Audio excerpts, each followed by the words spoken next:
Buenos días, amados hermanos.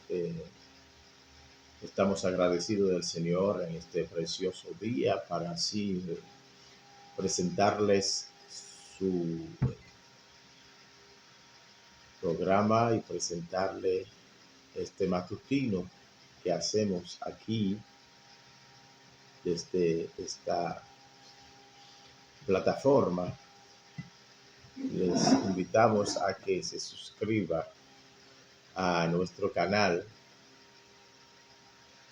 porque al hacerlo está apoyando la predicación del Evangelio, está apoyando el avance del reino de los cielos, no solamente para este canal, sino para cualquier contenido cristiano que se publica en YouTube, para ver que es de interés para una buena cantidad de personas. Así YouTube se va a encargar en difundir la palabra del Señor. Hoy nos toca leer el Salmo 15 en nuestra presencia en la casa del Señor, usando el Salterio, el libro de los Salmos. Leemos el Salmo número 15. Jehová, ¿quién habitará en tu tabernáculo? ¿Quién morará en tu monte santo? El que anda en integridad y hace justicia, y habla verdad en su corazón, el que no calumnia con su lengua, ni hace mal a su prójimo, ni admite reproche alguno contra su vecino. Aquel a cuyos ojos el vil es menospreciado, pero honra a los que temen a Jehová. El que aun jurando en daño suyo, no por eso cambia. Quien su dinero no dio a usura, ni contra el inocente admitió cohecho. El que hace estas cosas no resbalará jamás. Vemos este salmo nos presenta tres aspectos. El primer aspecto viene sobre la forma de una pregunta. Y el segundo aspecto viene sobre el aspecto de unas condiciones para suplir, para llenar las condiciones que llenan las perspectivas de la respuesta que se ajusta a estas preguntas. En tercer lugar, vemos la resolución, el beneficio de las personas que llena los requisitos de las preguntas, que llenan los requisitos que se citan aquí. Y es el resultado, nos dice en poca palabra, el que habita, el que mora en el santo Dios, en el monte santo de Dios, no tiene como resbalar, no resbala, no puede resbalar. ¿Ven? Es lo que el cuadro del Salmo, es lo que el Salmo nos demuestra. Dicho esto, vamos a entrar en la comprensión del texto. Jehová, ¿quién habitará en tu tabernáculo? ¿Quién morará en tu monte santo? Una pregunta hecha. Y la pregunta parece ser dirigida a Dios, pero dirigida a Dios en el contexto que relaciona la conciencia del salmista. Que no solamente relaciona la conciencia del salmista, también relaciona la conciencia del lector, el que va a leer el salmo. Y en el tiempo en que el salmo fue cantado, que también relaciona la conciencia del cantor. No sé si se cantaba en coro o lo cantaba el músico principal, pero las palabras de este salmo, las preguntas que presenta el salmo, es una pregunta que tiene cierto aspecto retórico. Eh, son, son, son preguntas que hablan nuestra conciencia, que expone nuestra condición. ¿Quién? ¿Quién habitará en tu tabernáculo? ¿Quién tiene la capacidad? ¿Quién llena los requisitos? ¿Quién llena los requisitos para habitar en tu tabernáculo? ¿Quién llena los requisitos para morar en tu monte santo? Esa pregunta la podemos ver desde dos perspectivas. Podemos ver, y siempre la cosa en la Biblia, debemos de relacionarla, cuando se trata de la justicia de Dios, hay que relacionarla entre la ley y Cristo. Porque la ley presentaba, ofrecía una justicia por medio de las obras que las personas tenían que esforzarse, pero aparte de las obras que la persona debe de hacerse, pero había que hacer unos sacrificios. Los pecados no eran redimidos por, por la obra de las personas, sino esos pecados eran cargados sobre los sacrificios que se ejecutaban. La ley tampoco le daba a las personas una garantía de santificación. La garantía de santificación estaba descansada sobre los sacrificios. Puede ser de macho cabrío, de oveja, del ternero, pero es sobre el sacrificio.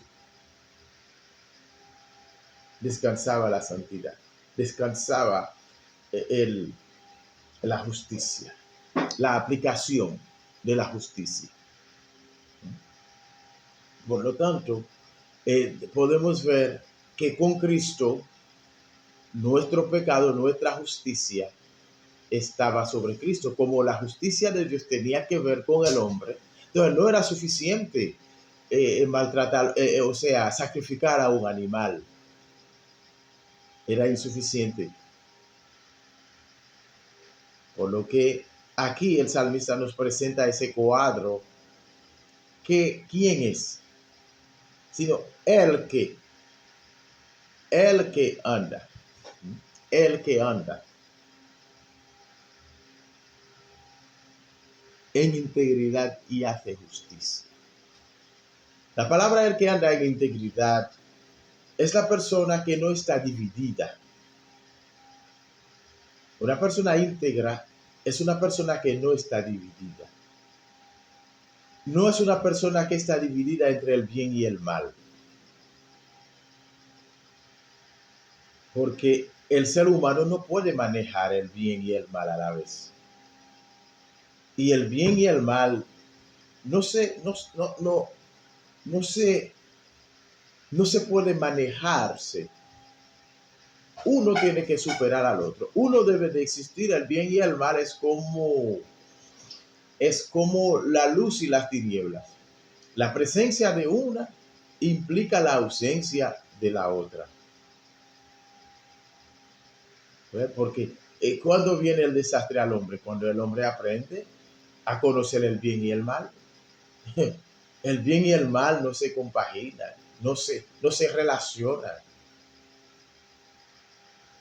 Entonces, una persona íntegra es una persona que decide hacer una sola cosa. Pero como se trata de la justicia de Dios, se trata de que tú estás con Dios, tú estás en la morada de Dios o tú estás en el pecado fuera de la morada de Dios, en integridad. Y la única persona que anduvo en integridad sabemos que es Cristo. El salmista está apuntando a Cristo, está apuntando a la integridad de Cristo, está apuntando a la justicia de Cristo, está apuntando a la vida de Cristo, el único que vivió en la tierra, que no calumnia. Él mismo lo ha dicho, yo no vine para condenar al mundo, yo vine para que el mundo sea salvo, yo no vine para calumniar al hombre, yo vine para hablar bien del hombre, para revitalizar el aspecto del hombre, para dar integridad al hombre. El que anda en integridad, el que no calumnia. Entonces los versos 2 hasta el 5b habla de la integridad de Cristo, de la vida de Cristo, de lo que Cristo es y la importancia que tiene eso para con nosotros. Amados, observamos las preguntas. El que habita, ¿quién? ¿Quién? Hoy en día podemos considerar el tabernáculo de Dios como la iglesia. Pero la iglesia, nosotros no estamos en la iglesia por nuestra propia justicia. Estamos en la iglesia por la justicia de este que anduvo en integridad. Este salmo nos presenta cómo se vive, cómo es la santidad de Dios. Nosotros no podemos ser santos sin la justicia de Dios. La santidad de Dios es la más alta expresión de su justicia.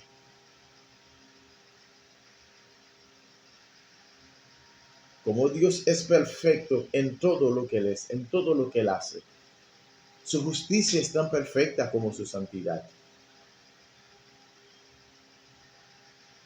Es su santidad que puede obrar lo que nosotros vemos aquí. Pero para estos factores se obra en nuestras vidas, necesitamos la justicia de Dios. Y la justicia de Dios debe de partir desde el temor del Señor. Y el temor del Señor debe de partir desde un conocimiento sobre el Señor, sobre lo que es Dios. Y este conocimiento debe de partir sobre la manera en que Dios ha manifestado su deidad. Dios ha manifestado los caracteres que demuestran que Dios es Dios. ¿Y cómo lo podemos ver? El apóstol Pablo nos lo explica. Las cosas de Dios, su eterno poder, se hacen claramente manifiesto a través de las cosas visibles. ¿Y cuáles son estas cosas visibles? Las cosas que podemos ver en la creación. Al atribuir a Dios, tenerlo como el autor supremo de la creación, no podemos ser íntegros, amados hermanos. Nuestra integridad debe de empezar a partir del reconocimiento de la autoría suprema de Dios sobre la creación. De ahí, todo comienza allí para nosotros. Todo. La eternidad comienza allí. La eternidad comienza allí, a partir de este conocimiento. Y allí podemos empezar a coger forma para vivir una vida en integridad. Y esta integridad comienza a partir del reconocimiento de Cristo. Podemos ver a Dios a partir de la creación, pero la Biblia dice que el verbo se hizo carne. Tenemos el verbo, tenemos la palabra de Dios para poder tener esta vida de integridad, para que toda esta justicia de Cristo sea puesta en nuestra cuenta, para que toda la justicia de Cristo descansa sobre nosotros. Y de esta manera podemos adquirir esta integridad de vernos, de hacernos santo, apartado. Cuando tú tienes algo, muchas cosas juntas, pero cada cosa tiene un color. Tú vienes, tú dices, bueno, las cosas rojas van allí, las negras van allí, las blancas. Apartamos, sacamos del loto, del, del grupo. Hay un lote ahí, hay otro lote ahí, entonces se aparta, se santifica, se pone aparta, pero aparte. La idea, pero aparte con un propósito. Entonces, si algo se aparta sin ningún propósito, no quiere decir que está santificado, está tirado ahí. Pero nosotros no somos tirados allí en la humanidad. Somos apartados con un propósito. ¿Cuál es el propósito? La gloria de Dios, la honra de Cristo. El que habita, para habitar en la morada. ¿Qué se hace en la morada de Dios? La morada de Dios es un lugar santo. Vemos lo que dice el Salmo 1. Bienaventurado el que no anda en consejo. ¿Y cuál es el consejo? La integridad es una persona que no anda en doble consejo, que no tiene el consejo de Dios de un lado y el consejo del mundo del otro lado. Es un problema que hoy en día nosotros sufrimos como evangélicos.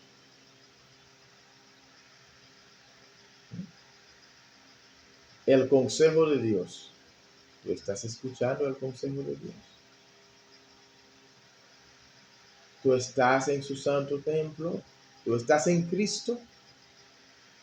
Es la morada. Entonces, en nosotros que ya estamos en Cristo, este salmo también nos presenta un cuadro de vida, que es el fruto, el resultado de las personas que andamos en la morada del Señor. Como dice el apóstol Pablo, no presentéis vuestro cuerpo al pecado para que le obedezcáis en sus concupiscencias. Estas cosas, ese cuadro, es el cuadro de la concupiscencia. Es el cuadro de los hombres que no conocen a Dios. Pero el cuadro de los santificados son personas que deben de andar en estas buenas obras, que no hagan ninguna cosa, que no calumnia. ¿Ve? No es una exposición de la maldad, sino es una exposición de la bondad, que no haga, que no.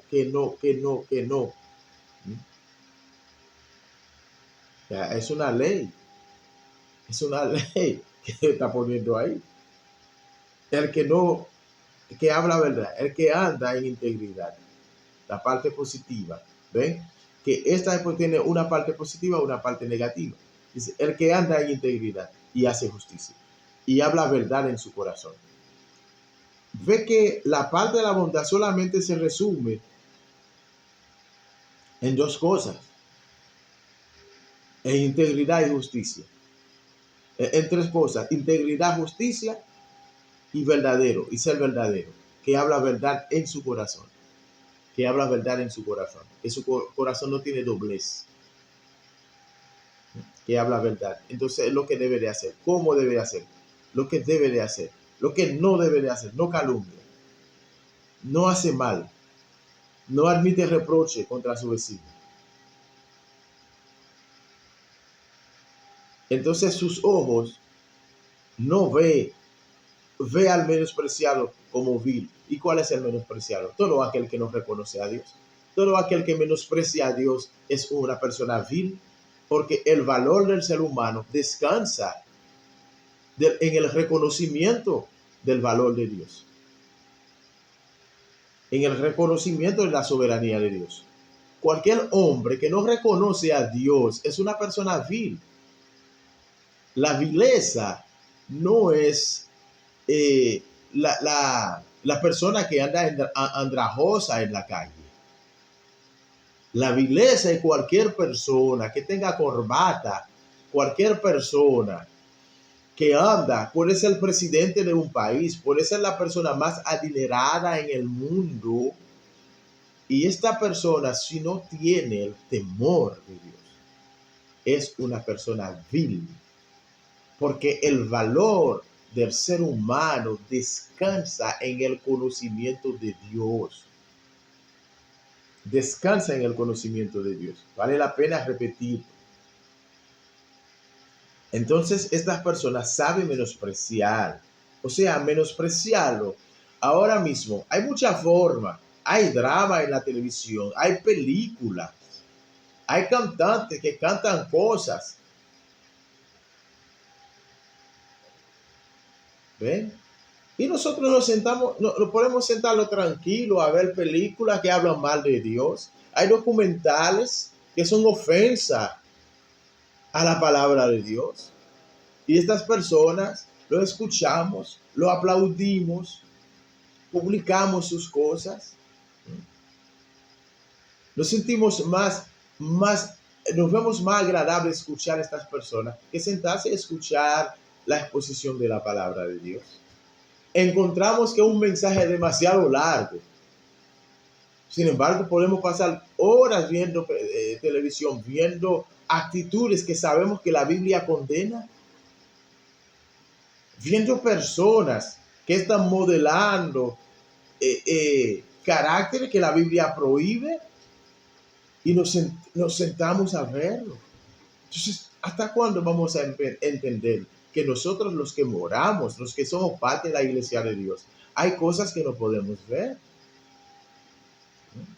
Hay que menospreciar al vil. Menospreciar significa darle que tenga menos valor para nosotros. No es que odiamos a la persona, pero no lo restamos valor a sus obras, lo que ellos hacen. ¿Ves?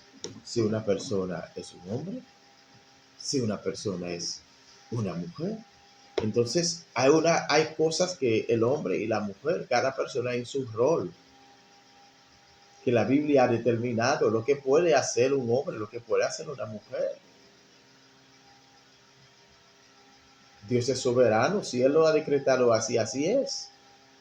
Entonces, si tú entiendes que alguien está obrando fuera de los límites de la palabra de Dios, esta persona es vil, no importa que esté en una iglesia. Si la persona no está cumpliendo con la palabra de Dios, usted no puede sobreestimar, no puede sentarse debajo de la autoridad de una persona que tú sabes que está en contra, que tú sabes que está obrando fuera de los límites de la palabra de Dios. ¿Quién su dinero no dio a usura? Se está diciendo en otro sentido que no es una persona avariciosa.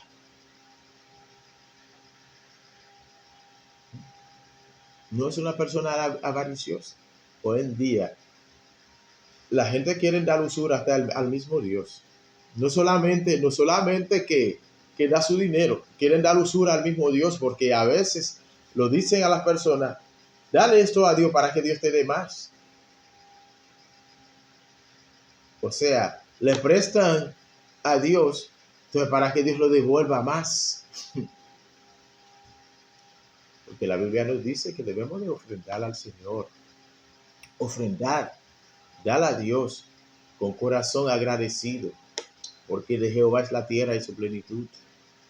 No podemos dar y luego esperar recibir, porque ya hemos recibido más tanto de lo que nosotros damos.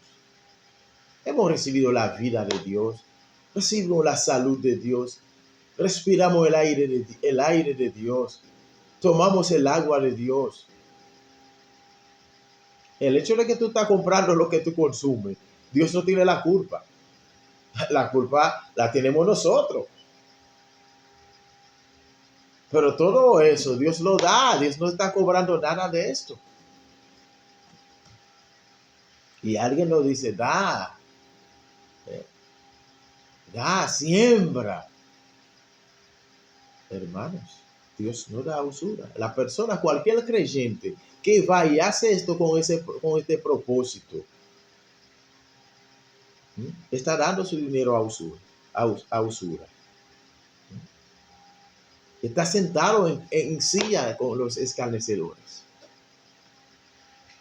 Hermanos, vamos a ver qué dice la palabra de Dios. Estamos hablando de integridad, integridad, que habla verdad en su corazón. Nosotros no podemos quitar lo que la Biblia dice. Si hacemos eso, es una falta de integridad. Dios te dio una palabra. Tú tienes que aceptarla tal como es. Debemos de ser íntegros. La integridad abarca muchas cosas. Si Dios pone en las escrituras cuáles son las funciones, cuáles son los roles de los hombres, los roles de las mujeres y cómo debemos de portarnos. Entonces, quitar cualquier cosa de estas cosas es una falta de integridad. O sea, nosotros si sabemos lo que dice la Biblia, entonces, ¿por qué tú ves que la Biblia dice esto y aquellos hacen otra cosa y tú estás sentado debajo de su imperio? Entonces, el vil no es beneficiado. Cualquier persona que quita de la palabra de Dios, que está diciendo que Dios no tiene autoridad, ¿no? Si Dios dice tal cosa, eso no es así. Yo lo entiendo, que lo dice así en un tiempo, pero ahora no es así. Entonces la palabra de Dios no es suficiente. Y cuando decimos que la palabra de Dios es suficiente, la palabra suficiente no quiere decir que es suficiente ahora, ayer, o era suficiente en el momento. Es suficiente por los siglos de los siglos hasta la eternidad. No hay cambio. No, que la cultura, que los jóvenes. Por eso el apóstol dice, no, hable con los jóvenes. Porque sabía que los jóvenes estaban dados a cambiar, a buscar cambio, a buscar nuevas perspectivas. Pero la palabra de Dios no se somete, no se sujeta a perspectivas humanas. Amados hermanos, observamos este salmo. Es un salmo de mucha importancia. ¿Ve? Hace la pregunta, expone las condiciones para la respuesta y luego nos dice, el que hace estas cosas no resbalará jamás. No hay cómo resbalar. El que está en la casa de Dios, la llave, nosotros podemos concluir con lo que dice Cristo. La puerta que Dios cierra, nadie la puede abrir. La llave que Cristo abre, nadie la puede cerrar. No tiene cómo resbalar si tú estás en Cristo. Si tú estás en la morada eterna, no tiene cómo resbalar. Pero para saber si tú estás allí, tú tienes que dar esos frutos. Es como el prototipo. Ese salmo es el prototipo de la santidad. Es el prototipo del hombre santo. Podemos verlo a través de este salmo. A ver si estamos en santidad. Cualquier persona que quiera andar en santidad debe de mirar este salmo y ver si los frutos de su vida corresponden a lo que aquí se dice. Entonces, si así tú ves que tu vida corresponde a lo que dice este salmo, entonces tú puedes decir que yo no voy a caer, que estoy firme sobre la roca, que las promesas de Dios son firmes. Las promesas de Dios son como rocas.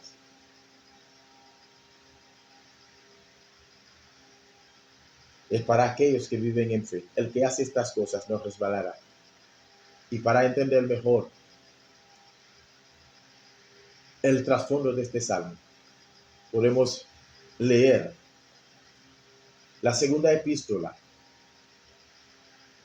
del apóstol San Pedro, en el capítulo 3, donde él habla de que las cosas que pertenecen a la vida y a la piedad nos han sido dadas. Nos han sido dadas, es un don de Dios. Todas estas cosas que están allí son las cosas de la vida y de la piedad que están aquí escritas en ese libro, en este salmo. Las cosas de la vida y de la piedad, la integridad. Para ser íntegro, tú necesitas recibir las cosas de la vida y de la piedad. Y ya que nosotros hemos recibido a Cristo, debemos de ver estos frutos. Ser íntegro, andar en justicia, hablar verdad en su corazón. Entonces, no calumniamos, no hacemos aquello, no hacemos lo otro. Entonces, como lo que está escrito aquí. Entonces, dice, si estas cosas están en vosotros y abundan, no resbalará jamás. Pero vemos que estas cosas de la vida y de la piedad se reciben a partir de ¿qué? Del conocimiento de aquel que nos llamó. Del conocimiento de Cristo. Cristo nos llamó.